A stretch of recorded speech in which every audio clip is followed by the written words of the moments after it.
Arthur Schopenhauer, a philosopher synonymous with a profoundly pessimistic worldview, bequeathed to posterity more than just lamentations about the inherent suffering of human existence. His intellectual legacy includes a wealth of pragmatic advice for navigating the often treacherous currents of life. While his philosophical inquiries delved into the metaphysical realms and the fundamental nature of the universe, Schopenhauer also dedicated considerable thought to the practicalities of how an intelligent individual should conduct themselves within a society rife with competition and envy. Among his most intriguing and perhaps counterintuitive recommendations is the notion of playing dumb, a strategic concealment of one's intellectual prowess to avoid inciting the resentment of others. This proposition compels us to ponder a significant question. Is this a prudent strategy for survival or a regrettable capitulation to the mediocrity of society? Schopenhauer astutely observed that intellect, far from being universally celebrated, can often be perceived as a double-edged sword, a gift that simultaneously carries the weight of societal suspicion. Society, he argued, does not always view intelligence as a virtue to be emulated and learned from, but rather as an unfair privilege akin to an unearned inheritance. Just as individuals might harbor resentment towards someone who inherits a vast fortune without personal merit, so too might a naturally intelligent person be viewed with envy and distrust. Consequently, an overt display of intellectual superiority can become a catalyst for social isolation or even outright hostility. This leads to a paradoxical predicament. The more intelligent an individual is, the greater the risk of alienation if they fail to subtly conceal their abilities. Therefore, according to Schopenhauer, those blessed with exceptional intellect must discern when to allow their brilliance to shine and when to blend into the crowd by feigning ignorance. This is not an act of self-deprecation born of insecurity, but rather a sophisticated art of survival, a strategic maneuver in the intricate game of social interaction. In the intricate tapestry of human society, there is perhaps no attribute that elicits more profound pride than one's own intellect. It is the very faculty that has enabled humanity not only to survive, but to dominate the natural world, to illuminate the darkness of ignorance with knowledge, and to construct the edifice of civilization. Yet, in a cruel twist of fate, this very intellect, the supposed pinnacle of human evolution, often becomes a source of envy, resentment, and even hatred. While outward displays of wealth might inspire admiration in some, an individual possessing superior intellect often becomes a thorn in the side of society. They need not boast or self-aggrandize. Their mere presence, their way of thinking, their insightful observations can inadvertently highlight the intellectual shortcomings of others. This is the crux of Schopenhauer's argument. The intelligent individual, if they wish to avoid unnecessary tribulations, must learn the delicate art of concealing their capabilities. When an individual becomes acutely aware that they are in the presence of someone intellectually superior, the immediate reaction is often not one of admiration or a desire to learn. Instead, they are likely to experience a sense of inadequacy, a subtle or not so subtle wounding of their self-esteem. From this initial feeling of being intellectually outmatched can spring forth the insidious tendrils of envy, which can then metastasize into a quiet, simmering resentment or even an overt, aggressive antipathy. Schopenhauer, with his keen understanding of this often unspoken but powerful social dynamic, wisely advised that the truly gifted should refrain from directly challenging the intellectual insecurities of the masses through an ostentatious display of their own brilliance. He was not advocating for outright deception or the complete suppression of one's true nature. Rather, he was pointing out the pragmatic reality that in a world where intellect is not always welcomed with open arms, a degree of caution and strategic self-presentation is often essential for social survival and personal well-being. Just as a finely honed sword does not need to be constantly drawn from its scabbard to prove its sharpness and value, so too does exceptional intellect not need to be perpetually on display to demonstrate its worth. The corrosive emotion of envy does not simply arise from a longing for what one does not possess. At its core, it is often fueled by a deeper sense of resentment towards what one feels they cannot attain, regardless of their efforts. A person of modest means might accept the wealth of another if they believe it to be the result of hard work and diligent effort. However, when someone is born with an extraordinary intellect, a quality that seems inherently unearned and often unteachable, it can trigger a particularly virulent strain of envy, a deep-seated resentment towards something that cannot be easily shared or acquired through mere striving. This fundamental inaccessibility is a significant reason why society often finds it difficult to readily forgive or embrace true genius. The exceptionally intelligent individual does not need to be arrogant or intentionally condescending. Their very existence, their natural way of perceiving and processing information, can be enough to make those of more average intellect feel threatened and inadequate. This psychological phenomenon is vividly illustrated by the crab mentality, where crabs in a bucket will pull down any crab that attempts to climb out, ensuring that all remain trapped in the same predicament. Similarly, in human society, instead of embracing the excellence of others as an inspiration for self-improvement, there is often a tendency to denigrate and exclude those who make us feel small or less capable. Schopenhauer was not alone in his astute observations about the less flattering aspects of human nature. Friedrich Nietzsche, another towering figure in philosophy, also recognized this tendency, famously coining the term slave morality. This concept describes a value system created by the weak to restrain and undermine the strong. When those of average intellect find themselves unable to compete with the brilliance of a genius, they often resort to creating a moral framework that praises artificial humility, comfortable mediocrity, and criticizes anyone who dares to rise above the perceived norm.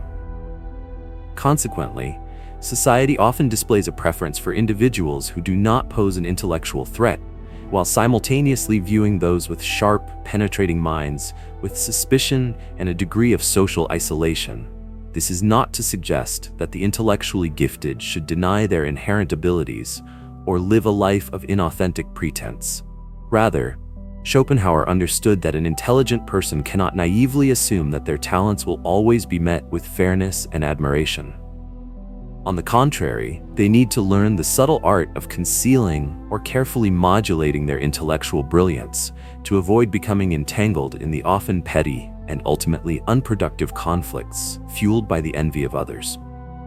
If the act of playing dumb is primarily a strategic maneuver to evade the corrosive effects of envy, does this constitute a form of intellectual dishonesty, or is it, in essence, a sophisticated art of adapting to the often unspoken but nonetheless powerful rules of social engagement? In the competitive environment of the workplace, an individual who overtly displays their superior intelligence can quickly become a target for isolation or even deliberate obstruction. Leaders, often acutely aware of their own positions, may feel threatened by a subordinate who appears too sharp or insightful. Similarly, colleagues might feel overshadowed and may be inclined to find ways to undermine or diminish the accomplishments of someone who consistently outshines them. Therefore, a wise individual often learns to keep their most profound insights to themselves, adopting a demeanor of humility or even feigned naivety when necessary to navigate the complexities of office politics and advance their career without arousing undue animosity. In the realm of politics, this principle becomes even more critical. History is replete with examples of astute leaders who rarely revealed the full extent of their intellectual capabilities early in their careers. They understood that sometimes true wisdom lies in not revealing one's true nature too soon, thereby avoiding becoming a target for more powerful or less scrupulous individuals. The advent and proliferation of social media in the modern era have only served to amplify the relevance of this principle. An individual with a deeply considered and nuanced perspective can quickly find themselves under attack from the often unreasoning mob, not necessarily because they are factually incorrect, but simply because their views diverge from the prevailing sentiment or challenge established narratives. Expressing superior intellect or engaging in complex reasoning in a digital space, often dominated by emotional appeals and simplified arguments, can lead to social ostracization, online harassment, or even professional repercussions. This phenomenon suggests another way of understanding Schopenhauer's advice. Playing dumb. is not merely a strategy for interpersonal communication, but can also be viewed as a form of intellectual self-preservation, akin to a digital age adaptation of Stoicism. As Marcus Aurelius famously observed, while individuals cannot control the external world, they can exert control over their own reactions and responses. Thus, the strategic moderation of one's intellectual expression is not necessarily a denial of one's true self, but rather a conscious choice to adapt to the often unforgiving dynamics of the online world without being consumed by its negativity. Just as a soft and yielding stream of water can navigate and even erode the most rigid of obstacles, the truly intelligent individual does not always need to assert their intellectual dominance, but understands when to remain subtly influential, avoiding the wasteful expenditure of intellectual energy in futile confrontations. Schopenhauer believed that individuals of exceptional intellect are inherently outliers in the world, often feeling like strangers in a foreign land. Their superior cognitive abilities not only make them targets of envy, but also create an invisible yet palpable distance between them and the rest of society. Great minds often experience a profound sense of loneliness, not necessarily out of a desire for isolation, but because very few people can truly comprehend their thoughts, their insights, their way of perceiving the world. The sharper the mind, the more acutely it perceives the inherent artificiality and often irrationality of the world, leading to a deeper sense of existential solitude within the confines of one's own understanding.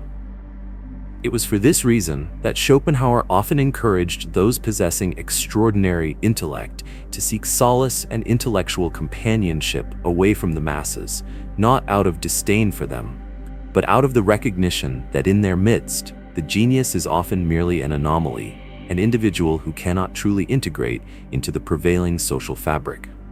However, this raises a critical counterpoint. If all intelligent individuals choose to conceal their abilities or withdraw from society, who then will be left to guide progress, to challenge conventional wisdom, and to lead humanity towards a brighter future?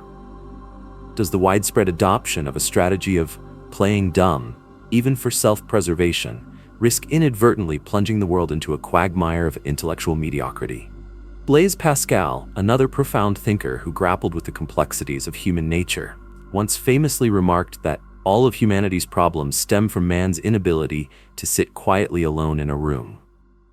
But perhaps the particular unhappiness of the genius stems not only from their capacity for solitude, but also from the world's frequent rejection of their unique insights.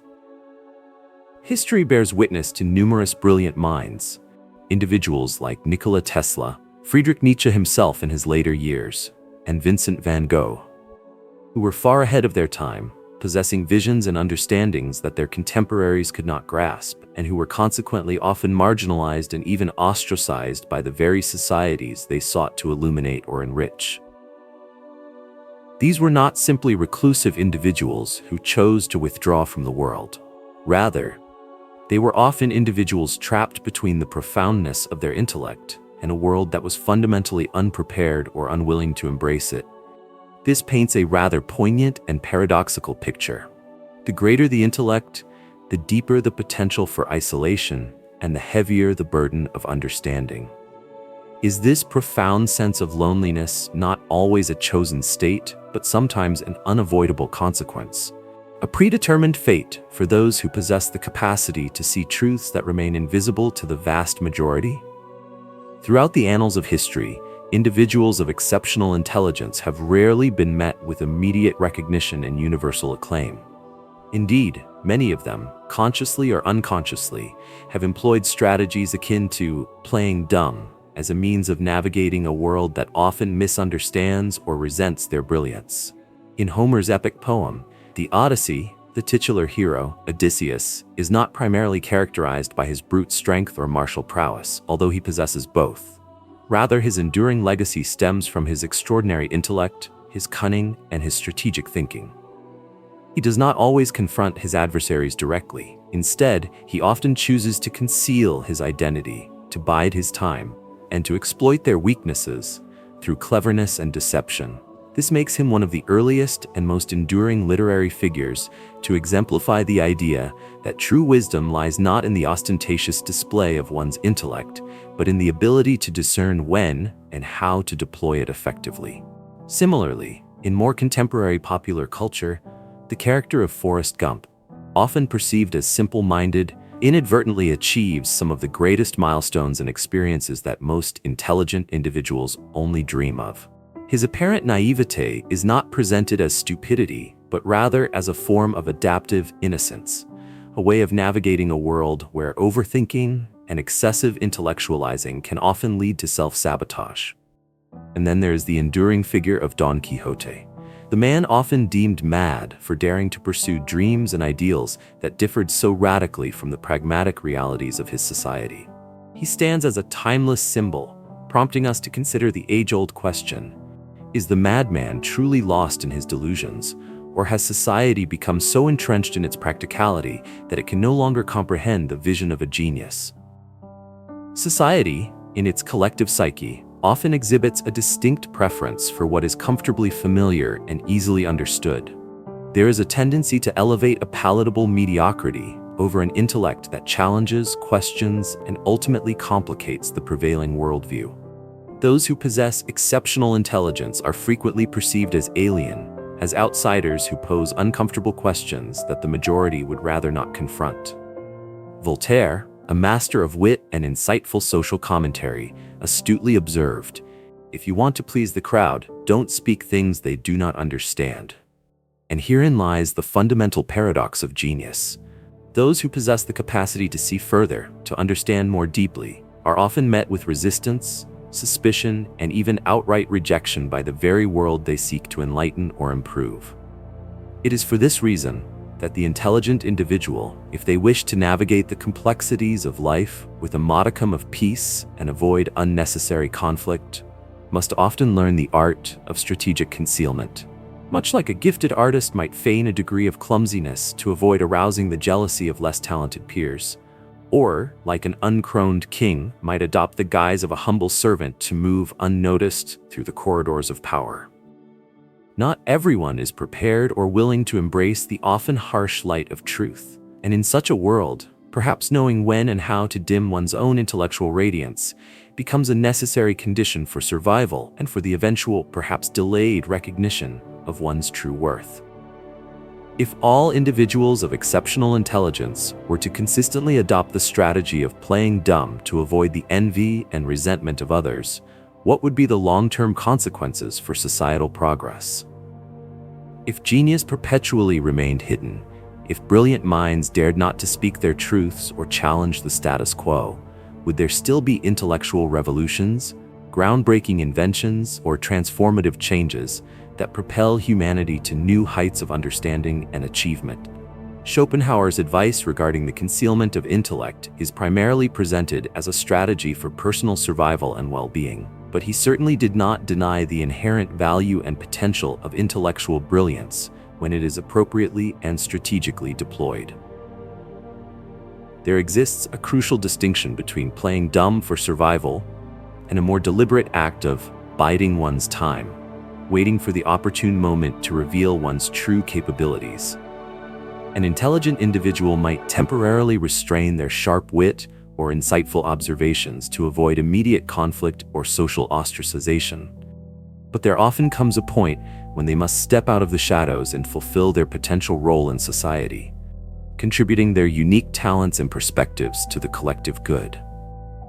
An individual who perpetually hides their intellect, who lives a life of constant intellectual pretense, risks not only personal stagnation, but also denying the world the potential benefits of their unique abilities. This then begs the critical question: when is it appropriate to play dumb, and when is it imperative to let one's intellectual light shine? In fiercely competitive situations, a degree of humility, even if strategically adopted, can sometimes serve as a protective shield, allowing the intelligent individual to avoid being targeted or eliminated early on. However, if one becomes too deeply entrenched in this role, they might inadvertently miss crucial opportunities to assert their true value and contribute their unique insights. A lion might lie still in the tall grass, patiently waiting for the opportune moment to strike. But when the time is right, it must unleash its power and skill to hunt and survive. Similarly, individuals cannot perpetually hide in the shadows of perceived mediocrity simply to avoid the envious glances of others. The ultimate decision, the delicate balancing act, remains with each individual. If you possess a superior intellect, will you choose to conform and blend in for the sake of social survival, or will you steadfastly uphold your true nature, even if it means facing periods of isolation or misunderstanding? Will you choose to be a brilliant star, illuminating the darkness, or accept being an anonymous grain of sand on an endless beach?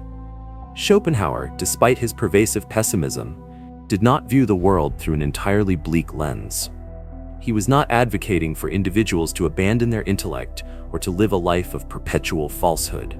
Rather, he was offering a stark and often uncomfortable truth. Society does not always readily celebrate or reward the most capable individuals, but often displays a preference for those who are perceived as agreeable, easily controlled, and non-threatening.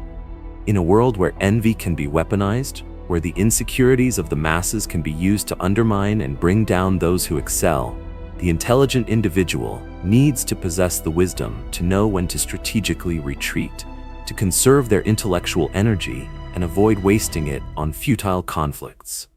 However, this strategic withdrawal should not be mistaken for a complete surrender of one's true self. Playing dumb, in Schopenhauer's context, is not an act of abject submission, but rather a sophisticated art of social navigation, a pragmatic approach to interacting with a world that is not always receptive to brilliance. A wise person does not flaunt their intellect gratuitously, but neither do they hide it indefinitely.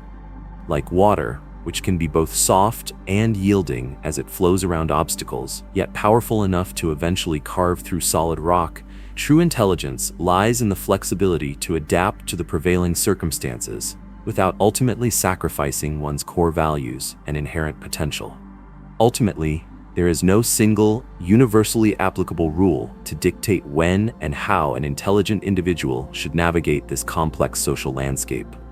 Each person must make their own informed decisions, carefully weighing the potential benefits and risks of revealing or concealing their intellectual capabilities in different contexts. Between the two extremes, the ostentatious display of arrogance and the complete suppression of one's true self, the truly wise individual will strive to find a delicate point of equilibrium.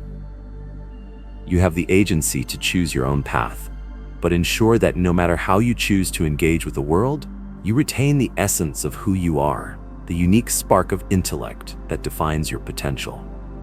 If these ideas resonate with you and you wish to continue exploring such profound philosophical insights, remember to engage with this content.